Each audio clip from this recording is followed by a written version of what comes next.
CWC यानी central warehousing corporation various post exam 8 फरवरी 2025 को कंडक्ट करवाया गया था।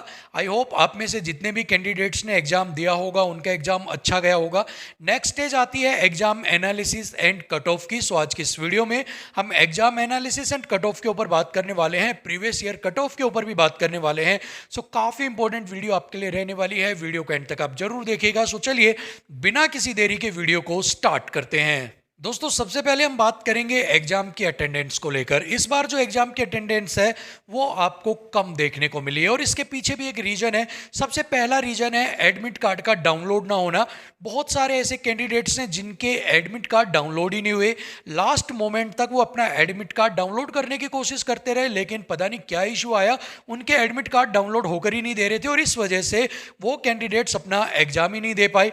सेकेंड इशू आया जाम की वजह से, यानी कि यूपी बेल्ट के अंदर जिन भी कैंडिडेट्स का एग्जाम था वहां पर कुंभ की वजह से इतना जाम लग रहा था कि बहुत सारे जो बच्चे हैं वो पहुंच ही नहीं पाए सेंटर के ऊपर। बहुत सारे बच्चे एग्जाम पर लेट से पहुंचे और इसी वजह से वो एग्जाम नहीं दे पाए। और इन दो रीजंस की वजह से इस बार जो अटेंडेंस है वो as compare to previous year आपको कम देखने को मिलेगी। यानी कि इस बार का जो कंपटीशन है वो आपको यहाँ पर थोड़ा बहुत कम देखने को मिलेगा, क्योंकि नंबर ऑफ कैंडिडेट्स जो एग्जाम में अपीयर होने थे वो भी यहाँ पर कम है। ठीक है, तो ये तो बात हो गई अटेंडेंस की। इसके बाद अगर हम बात करें जेटीए एग्जाम के एक बार पैटर्न के बारे में, तो एग्जाम के अंदर आपसे 5 जो सेक्शंस हैं वो पूछे जाते हैं। ठीक है, first professional knowledge, English, reasoning and computer, GA and DI and quantitative aptitude. ठीक है, अभी अगर मैं प्रोफेशनल नॉलेज की बात करूं तो यहां पर आपसे 60 क्वेश्चंस पूछे जाते हैं।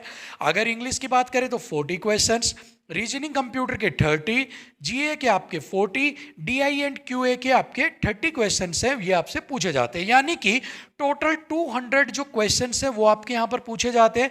इसके बाद मैक्सिमम मार्क्स की बात करें तो 60 मार्क्स आपके प्रोफेशनल नॉलेज का, 60 क्वेश्चन 60 मार्क्स, यानी कि ओवरऑल एक क्वेश्चन 1 नंबर का यहाँ पर आपका हो जाता है। ठीक है, तो डायरेक्टली आपका जो है 200 क्वेश्चन इंटू में 1 इज इक्वल टू 200 मार्क्स के जो है आपका टोटल एग्जाम हो जाता है। यहाँ पर आपको हर सेक्शन के लिए पर्टिकुलर एक टाइम लिमिट दी जाती है, ओवरऑल टाइम नहीं दिया जाता, सेक्शन वाइज आपको टाइम दिया जाता है। अगर मैं प्रोफेशनल नॉलेज की बात करूँ तो 55 मिनट्स आपको दी जाती हैं।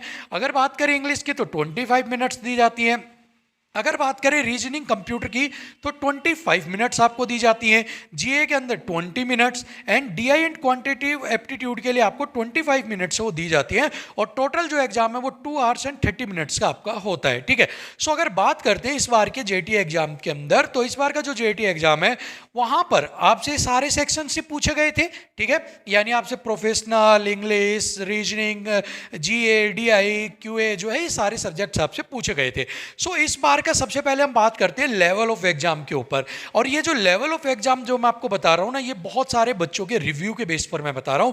सो सबसे पहले अगर मैं बात कर लेता हूं इंग्लिश को लेकर, ठीक है, हम जो प्रोफेशनल नॉलेज है इसके ऊपर बाद में आएंगे। अगर यहां पर मैं बात करता हूं आपकी इंग्लिश को लेकर, तो यहां का जो था ये इजी टू मॉडरेट आपको देखने को मिल रहा था। इसके बाद reasoning, GA and DI QA है। अगर इन सब की भी यहां पर मैं बात करता हूं तो ये सभी आपको इजी टू मॉडरेट। ठीक है, इन 4 सेक्शंस को मैं बिल्कुल ये नहीं कह रहा हूं कि ये बहुत टफ लेवल के, डिफिकल्ट लेवल के या बहुत हार्ड लेवल के आए होंगे। ठीक है ना, इन चारों सेक्शन मैं बोल रहा हूं कि इजी, कुछ कैंडिडेट्स को इजी लगे होंगे, रिव्यू में इजी आया है, कुछ कैंडिडेट्स को मॉडरेट लगे होंगे। सो यहां पर level of these 4 sections was easy to moderate यहां पर। ठीक है ना, यहां पर हम लेके चल रहे हैं। बट अगर आप बात करते हैं मेन चीज की, जो है आपका प्रोफेशनल नॉलेज आपके सब्जेक्ट के अंदर, सो यहां पर अब देखिए मिक्स तरह की जो रिएक्शंस है ना वो आ रहे हैं। अब मिक्स तरह के रिएक्शंस का क्या मतलब है, देखिए बहुत सारे जो टीचर्स हैं उनके रिव्यू आ रहे हैं कि प्रोफेशनल नॉलेज जो है वो प्रीवियस ईयर से इजी आया था आपका। ठीक है, बट यहां पर कैंडिडेट्स के रिव्यू आ रहे हैं नहीं, बिल्कुल उससे अपोजिट है कि इस बार का जो था वो बिल्कुल टफ था। और अगर आप देखेंगे ना तो इस बार जो आपका प्रोफेशनल नॉलेज था ना, इसका जो लेवल था ना वो प्रो डिफिकल्ट था।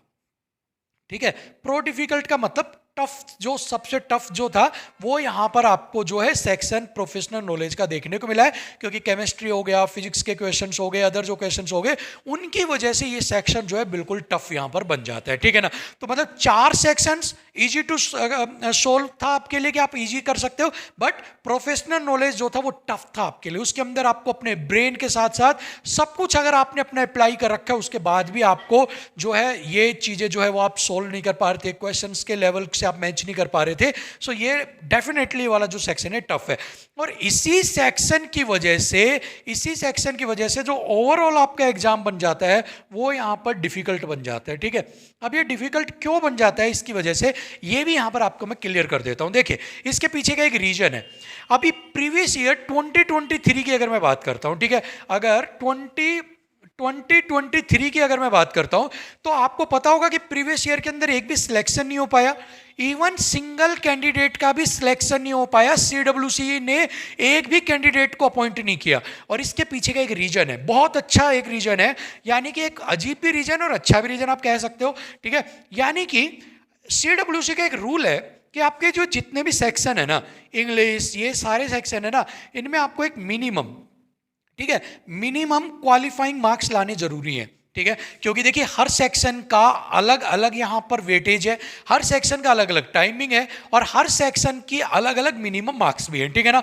तो यहाँ पर आपको जो मिनिमम क्वालिफाइंग मार्क्स हैं वो यहाँ पर अलग अलग आपको हर सेक्शन के लाने पड़ेंगे। ऐसा नहीं है कि आपने एक सेक्शन के अंदर अच्छा यहाँ पर 40 में से आपने 40 ले लिए और यहाँ पर आपके 5 नंबर आ रहे हैं। सो अगर आप इस सेक्शन में जिसमें 5 नंबर आ रहे हैं इसमें अगर आप क्वालिफाई नहीं कर रहे हो तो आपको ओवरऑल जो है उसमें भी आपको डिस्क्वालीफाई कर दिया जाएगा। इसके बाद आपके जो ये जो मेन आपका 200 का है, यहां पर भी आपको मिनिमम क्वालिफाइंग मार्क्स चाहिए, यानी आपको यहां पर भी चाहिए, आपको यहां पर भी चाहिए, उसके बाद जो है आप एग्जाम को क्लियर कर पाओगे। यानी कि ओवरऑल जो है वो लेवल ऑफ एग्जाम इस लेवल का बना दिया है कि बच्चा जो है वो चाहकर भी कहीं से भी निकल नहीं सकता, उसको कहीं से भी छूट नहीं है। यानी कि अगर आप प्रो लेवल प्लेयर है तो ठीक है, अदरवाइज आप अगर फर्स्ट टाइम में जा रहे हो या फिर वैसे ही जस्ट खेल खेल में एग्जाम देने जा रहे हो तो आप डायरेक्ट ही जो है पहली बॉल पर जो है आउट हो जाओगे यहाँ पर, ठीक है ना। इस हिसाब से जो पैटर्न है ये रखा गया है। इसके बाद सबसे खतरनाक चीज कि आपका जो प्रोफेशनल नॉलेज है ना, यहाँ पर क्लियरली नोटिफिकेशन में 60% जो है आपको मिनिमम मार्क्स लाना यहाँ पर जरूरी है, ठीक है ना। अब 60% कितना हो गया, देखिए 60 नंबर है, इस 60 नंबर का 60% इनटू में 100, सिंपली मैथमेटिक्स 36 नंबर आपको यहाँ पर लेकर आने हैं भैया, ठीक है। कितने नंबर लेकर आने हैं, 36 नंबर। यानी कि आप यहाँ पर अब कितने नंबर और कम कर सकते हो, 14 नंबर। यानी कि आपके कट कितने सकते हैं, 14 नंबर आपके कट सकते हैं। उसके अलावा 60 में से 36 नंबर लाना इज योर मजबूरी, ठीक है। अभी एग्जाम का जो लेवल है, जो अभी एग्जाम का लेवल है इस करंटली 2025 का, वो टफ लेवल है, ठीक है। अब इस टफ लेवल के अंदर हाउ यू कैन एक्सपेक्ट कि आप जो है 60 में से 36 नंबर आप निकाल कर ले आओगे। अगर लेवल ऑफ एग्जाम टफ है तो आप कैसे एक्सपेक्ट कर सकते हो कि भाई सभी बच्चों के 36 नंबर तो आ जाएंगे, ठीक है ना। इसके अलावा नेगेटिव वगैरह सब कुछ लग जाती है, उसके बाद 36 नंबर लाना भी महाभारत हो जाता है। और यही रीजन दिया प्रीवियस ईयर के अंदर कि यार कोई क्वालिफाई नहीं कर पाया, लेवल ऑफ एग्जाम इस लेवल इस तरह का तक कोई क्वालिफाई कर नहीं पाया, तो यहां पर कोई अपॉइंटमेंट नहीं हुई। अभी यहां पर इस बार भी आपको क्या देखना पड़ेगा, 36 नंबर यहां पर लाना है, बाकी इनके अंदर भी आपको मिनिमम क्वालिफाइंग मार्क्स भी लेकर आने हैं, ठीक है। किसी के अंदर अगर यहां पर बात करो तो लगभग 24 नंबर हो गया, यहाँ 18 नंबर हो गया, यहाँ 24, यहाँ 18 नंबर हो गया, ठीक है। इस तरह से मिनिमम क्वालिफाइंग मार्क्स है वो आपको हर सेक्शन के अंदर मेंटेन करके चलना पड़ेगा। अभी अगर एग्जाम के अंदर अगर आप एक सेफ स्कोर की बात करते हैं कि कितना जो स्कोर है वो यहाँ पर सेफ रह सकता है, तो फाइनल जो सेफ स्कोर है वो मैं आपको बताऊंगा जब आप मुझे एक गूगल फॉर्म में आपको दूंगा, वो फिल करके देंगे, ठीक है। डिस्क्रिप्शन बॉक्स के अंदर जो है वो आपको लिंक मिल जाएगा गूगल फॉर्म का, वहां से जाकर आप उसको जरूर फिल कीजिएगा। अपने मार्क्स जो है आपको लग रहा है कि हाँ इतने मेरे बन सकते हैं वो मुझे शेयर करिएगा, उसके बाद आपको मैं फाइनल कट ऑफ बताऊंगा। बट एक आइडिया यहाँ पर अगर मैं लेके चलता हूँ, ठीक है, अगर मैं कहता हूँ कि 36 नंबर तो लाने ही लाने हैं, तो यहाँ पर 36 नंबर तो ये आपकी मजबूरी हो गई है ला के आने, ठीक है। उसके बाद 40 इजी टू मॉडरेट है, तो सभी के अंदर अगर आप मिनिमम लेके चलते हो कि मिनिमम से ऊपर 30 नंबर ले लेते हो, इसके अंदर अगर मैं आपको बोलता हूँ कि आपने जो है रीजनिंग के अंदर आपका अच्छा है, आप 25 यहाँ पर निकाल सकते हो। इसके बाद जीए में 40 है तो यहाँ पर आप 30 निकाल सकते हो। मैथ्स अगर आपका अच्छा है तो यहाँ पर आप 25 निकाल सकते हो। अगर मैं रफली भी बोलता हूँ तो 10 से 16 और यहाँ पर 3 6 7 8 9 10 11 12 13 14 146 नंबर जो हैं वो तो यहाँ पर सिंपली बन जाते हैं आपके। तो यहाँ से एक आइडिया आपको निकल कर आता है, यहाँ से एक सिंपल आइडिया निकल कर आता है कि भैया 140 प्लस तो आपको जाना ही जाना पड़ेगा। अनरिजर्व कैटेगरी में तो 146 तो अगर मैं नॉर्मली काट रहा हूं, 5 नंबर कम कर रहा हूं, यहां पर 10 नंबर कम कर रहा हूं, यहां पर 14 नंबर कम कर रहा हूं, यहां पर 5 नंबर कम कर रहा हूं, तो आप मानकर चलिए इतना सब कुछ कम करने पर भी 146 तो वैसे ही जा रहा है आपका, ठीक है ना। तो आप मानकर चलो 140 प्लस तो आपको एटलीस्ट जाना ही जाना पड़ेगा। अगर आप 140 प्लस नहीं जा पा रहे तो आप अनरिजर्व में कैसे एक्सपेक्ट कर पाएंगे कि आप कट ऑफ को क्लियर कर लोगे, ठीक है ना। तो एक रफली आइडिया है 140 प्लस अगर आप जा रहे हैं, ठीक है, उसके बाद एक उम्मीद बन रही है कि हाँ 140 प्लस के अंदर अगर आप जा रहे हो तो हाँ भाई ठीक है, मेरा कुछ सिलेक्शन के चांसेस बन सकते हैं। अदरवाइज ये क्या करेंगे, पिछली बार क्या हुआ, आप सबसे फॉर्म ले लिया, सारा पैसा ले लिया, सब कुछ ले लिया और उसके बाद एक भी सिंगल सिलेक्शन नहीं दिया, ठीक है। और सिलेक्शन के नाम पर भी आपको रिजल्ट लिस्ट कैसे आती है, सिर्फ रोल नंबर लिस्ट आती है, उसके अंदर क्या हुआ क्या नहीं हुआ आप ये भी उसको आपके बारे में आपको उसके बारे में नहीं पता लगता है ना, ठीक है ना।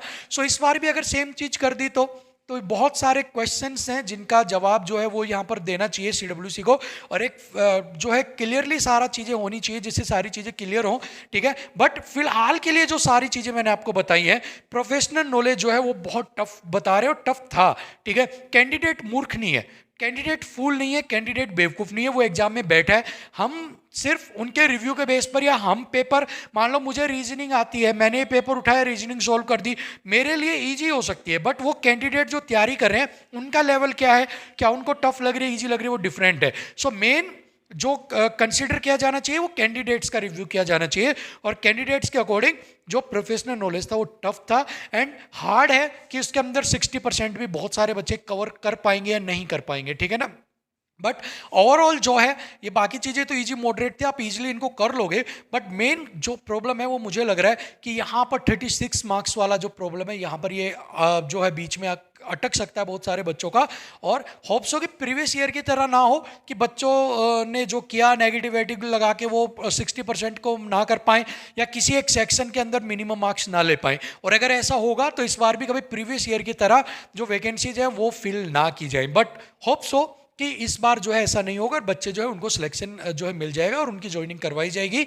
बट गूगल फॉर्म जो मैं आपको दे रहा हूँ उसको आप जरूर फिल करना, ताकि जो नेक्स्ट वीडियो आएगी उसके अंदर एक्यूरेट आपको आइडिया लग सके कि हाँ इतने नंबर पर यार मैं सेफ हूँ, मेरा सिलेक्शन जो है वो हो सकता है, ठीक है। सो फिलहाल के लिए तो वीडियो में इतना ही, मिलेंगे आपसे अगली वीडियो के साथ, तब तक के लिए थैंक यू सो मच, नमस्कार।